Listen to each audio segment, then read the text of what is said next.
Summary of Mahabharata, Book 10 to 18. In the aftermath of the Kurukshetra war, only a handful of Kauravas survive, and one of them is Asvataman.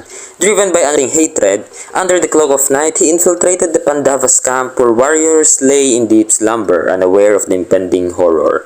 Asvataman's vengeance knew no bounds as he slightly moved among the sleeping Pandava warriors and ending their lives in a gruesome fashion.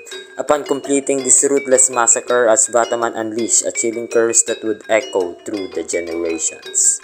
In Mahabharata, book number 11, entitled The Woman, Dhritarashtra seeks guidance from Vidura to cope with his griefs over losing his sons. Vidura explained the cycle of life and destiny. Yudhishthira visits Dhritarashtra's, facing angry women who blame him for their losses. Dhritarashtra's anger flares, but Lord Krishna intervenes with an effigy. The grieving woman performed funeral rites. Yudhishthira learns that Karna was his brother and weeps by the Ganga River.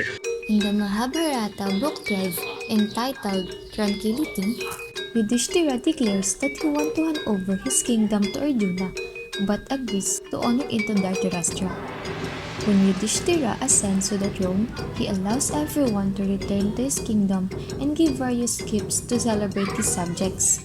Yudhishthira and the other Pandavas travel to visit with the dying Bhishma.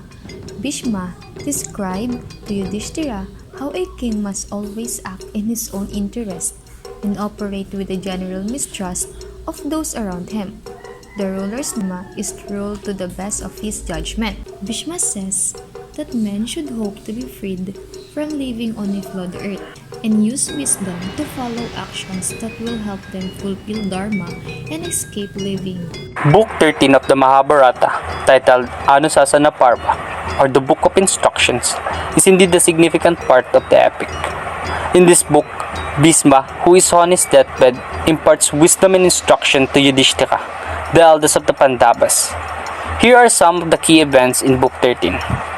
Bhisma's and Yudhishthira's conversation, discussion about women, advice to Duryodhana, Bhisma's death and cremation. These events contains mostly of teaching and lessons.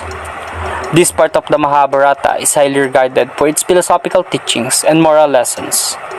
Bhisma's instructions to Yudhishthira provide guidance on how to lead a just and righteous life, which is a central theme in the epic. In Mahabharata Book 14, entitled The Horse Sacrifice. Long ago, there was a king named Yudhishthira who wasn't sure if he should go back to being king. He asked the wise Krishna for advice. Krishna suggested a special ritual to make the world pure again. To do this, Yudhishthira and his brother Arjuna embarked on a journey with a beautiful white horse. Along the way, they faced many enemies who tried to stop them, but Arjuna bravely fought them off to protect the horse and sacred purpose of the sacrifice. After a challenging journey, they reached the end of the ritual. They offered the horse along with other animals onto a ceremonial fire. As the flame rose, something magical happened. The smoke from the horse's burning intestines purified everything it touched, making the world clean again. It was like a fresh start for the world. This sacrifice helped Yudhishthira realize that he should not hesitate any longer. He now had a renewed sense of purpose and determination. With the world now revitalized, Yudhishthira was ready to rule fairly once again. In Book 15, The Hermitage, Yudhishthira as king orders Dhritarashtra and Gandhari to be treated with reverence and lavish accommodations. However, Bhima disobeys, leading to a dice game. After 15 years, Dhritarashtra asks Yudhishthira to let them live as ascetics in the forest. Yudhishthira agrees, sending Dhritarashtra, Gandhari, Kunti, Vidura, and Samhaya to the forest. The Pandava brothers are dissatisfied with their mother's departure and set out to visit the forest dwellers. During their time in the hermitage, Yasa summons Kaurava warriors, allowing Dhritarashtra to see his sons, After returning to their kingdom, Narada informs Yudhishthira that a fire destroyed the hermitage, killing all elders living ascetically. In Book 16 of the Mahabharata, the Pandavas learn from Vaisampayana about the downfall of Vrishni and the death of Lord Krishna. The Vrishni become aware of their impending destruction and engage in reckless behavior, leading to a violent drinking party during a pilgrimage.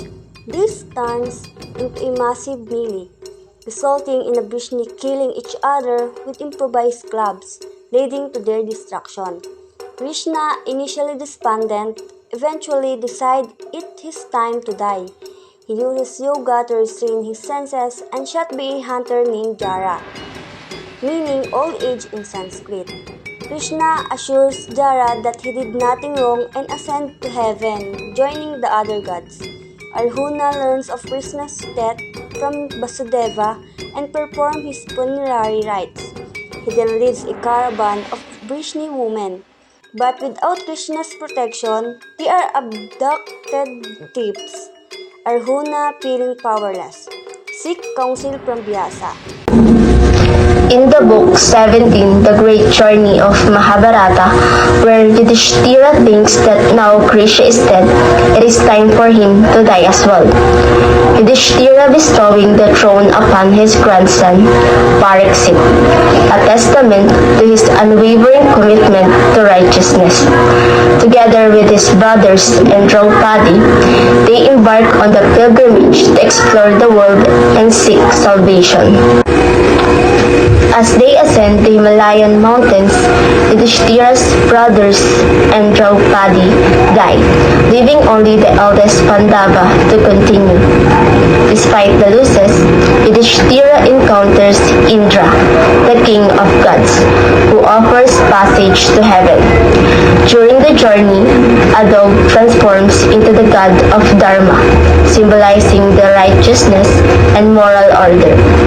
This act emphasizes the importance of righteousness, loyalty, compassion, and the enduring power of the values. In the celestial expanse of heaven, Yudhishthira was there, and he was unexpected because Duryodhana, the one Kaurava prince, was also there. Driven by confusion and a deep yearning to be with his king, Yudhishthira demanded answers. In the act of unwavering devotion, Yudhishthira chose to remain with his brothers in the infernal realm, and at that moment, Indra, the celestial king, appeared before him and revealed that this selfless decision was the ultimate test of Yudhishthira's righteousness.